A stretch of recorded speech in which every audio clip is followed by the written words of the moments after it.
आप देख रहे हैं क्रिकेट की।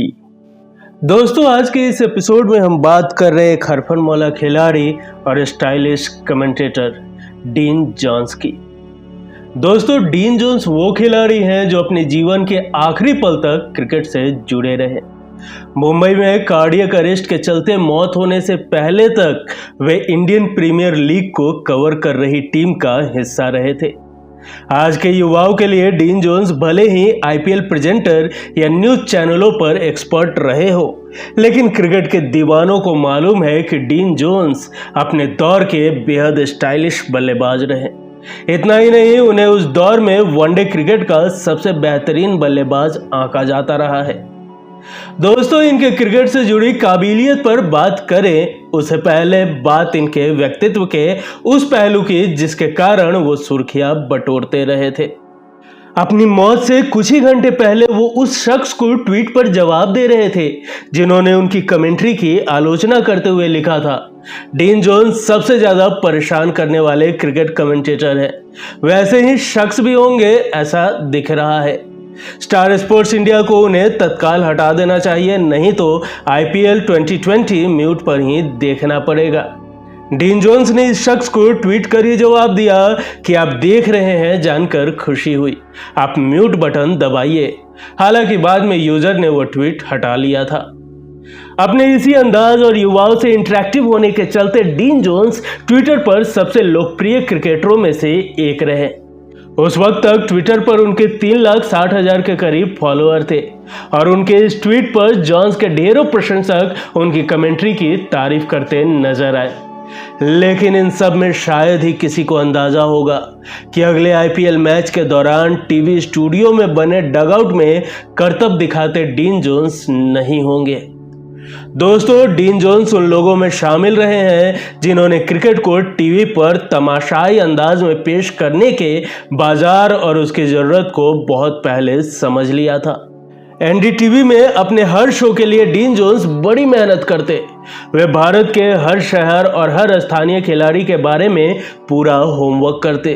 क्रिकेट पर जानकारी तो थी ही, लेकिन वो हर बात को जिस पैशन के साथ कहते थे वो उन्हें औरों से अलग बनाता था।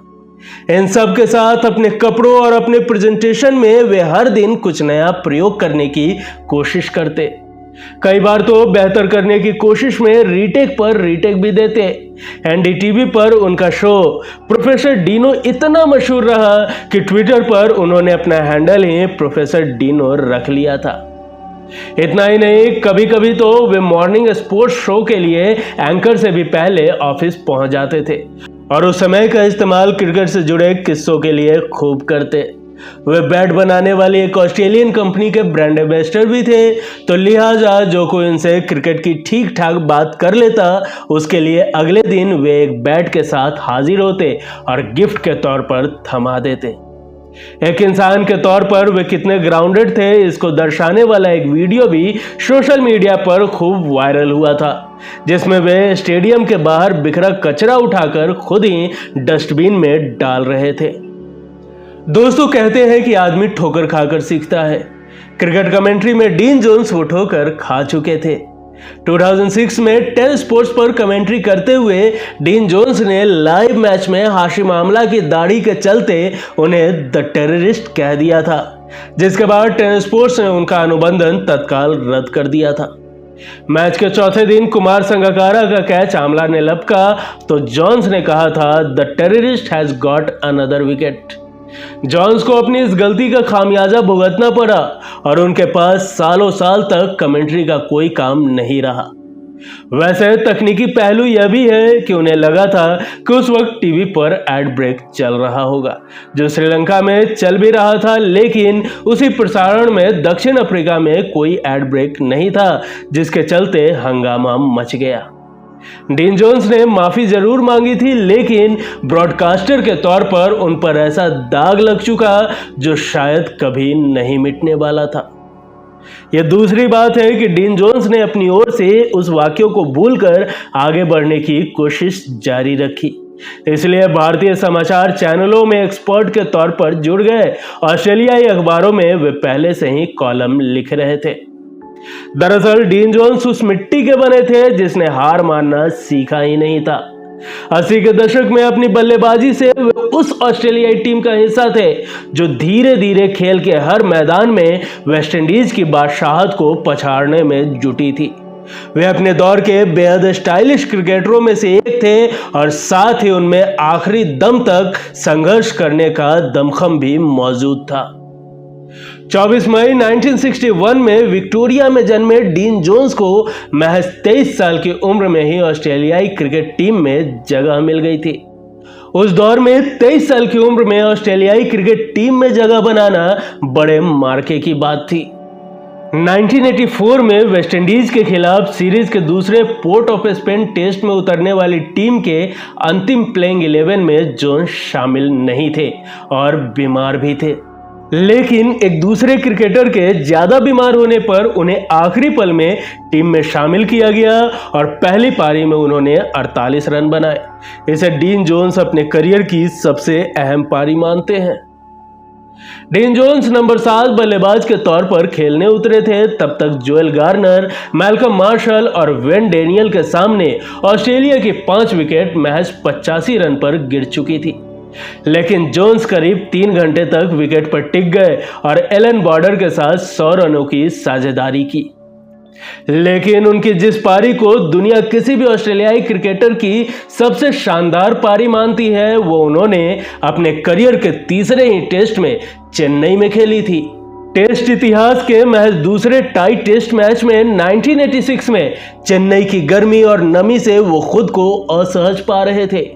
कई जगहों पर इसका जिक्र है कि जब उन्हें बल्लेबाजी करने में मुश्किल हो रही थी तो कप्तान एलन बॉर्डर ने उनसे कह दिया था कि अगर नहीं हो पा रहा है तो आउट होकर वापस जाओ, किसी रियल ऑस्ट्रेलियाई को आने दो, क्वींसलैंडर को आने दो।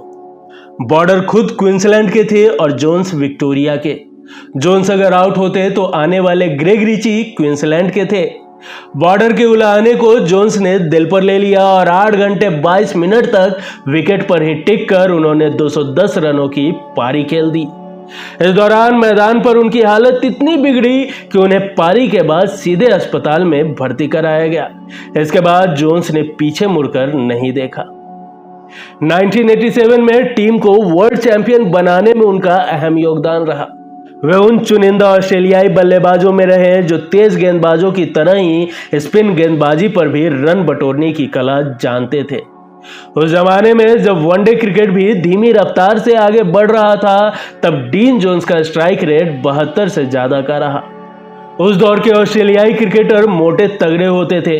तब डीन जोन्स एक फील्डर के तौर पर बाज की तेजी से गेंद पर झपटते थे। 52 टेस्ट मैचों में 3631 रन और 164 वनडे मैचों में 6000 से ज्यादा रनों से डीन जोन्स अपने जमाने में कितने खतरनाक बल्लेबाज थे इसका अंदाजा नहीं होता है। लेकिन जिन लोगों ने उन्हें खेलते हुए देखा है, उन्हें एहसास है कि वे किसी भी गेंदबाज की लाइन लेंथ बिगाड़ने की काबिलियत रखते थे। डीन जोन्स बाद में क्रिकेट कोच भी बनना चाहते थे और ग्रेग चैपल को जब भारतीय टीम ने कोच बनाया तब वे दूसरे दावेदार थे। 2016 में वे पाकिस्तान के क्लब इस्लामाबाद यूनाइटेड्स के हेड कोच भी बने और उनकी टीम ने उस साल पहली बार लीग भी जीत लिया। क्रिकेट में तकनीक के इस्तेमाल पर उनका जोर था। इसी कारण लेटेस्ट गैजेट की मदद से क्रिकेट के बारीक से बारीक विश्लेषण करने में उनका कोई सानी नहीं था। कभी नेचुरल टैलेंट के दम पर ऑस्ट्रेलियाई क्रिकेट में पहुंचे जोन्स समय के साथ खुद को इम्प्रोवाइज करते रहे। इन सब के बीच सबसे बड़ी बात यह रही कि वे लोगों को चौंकाते रहे, कभी अपने क्रिकेट से तो कभी कमेंट्री से। दोस्तों, बहुत कम लोगों को मालूम होगा कि क्रिकेट के मैदान में सनग्लास का इस्तेमाल डीन जोन्स ने ही शुरू किया था।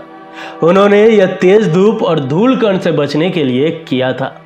लेकिन तब क्रिकेटरों के लिए विज्ञापन के उतने मौके नहीं थे और इस वक्त उनको सनग्लास का ऐड मिल गया। धूप से बचने के लिए सन क्रीम और बांह तक स्किन कवर पहनने का चलन भी उनकी ही देन थी। जुलाई 2010 में उन्होंने लोगों को यह कहते हुए चौंका दिया था कि एक फ्लाइट अटेंडेंट से उनका 9 साल तक अफेयर रहा और वो एक बेटे के पिता भी है जिन्हें उन्होंने कभी देखा ही नहीं। डीन जोन्स के परिवार में उनकी पत्नी और 2 बेटियां हैं। ऐसे ही चौंकाते हुए वे 24 सितंबर 2020 को दुनिया से चले गए। लेकिन जब तक रहे तब तक क्रिकेट ही उनका ओढ़ना बिछौना बना रहा। क्रिकेट से डीन जोन्स को बहुत कुछ हासिल हुआ, लेकिन वे भी क्रिकेट को कुछ देने में पीछे नहीं रहे और जाते जाते क्रिकेट को वो बहुत कुछ देते गए। दोस्तों, आप डीन जोन्स को किस रूप में जानते हैं, हमें कमेंट कर जरूर बताएं। क्या आपने उनकी खेली हुई कोई पारी देखी है, ये भी हमें जरूर बताएं। दोस्तों, वीडियो पसंद आई हो तो एक लाइक जरूर करें। मिलेंगे अगले एपिसोड में फिर किसी दिलचस्प किस्सों के साथ। तब तक के लिए नमस्कार।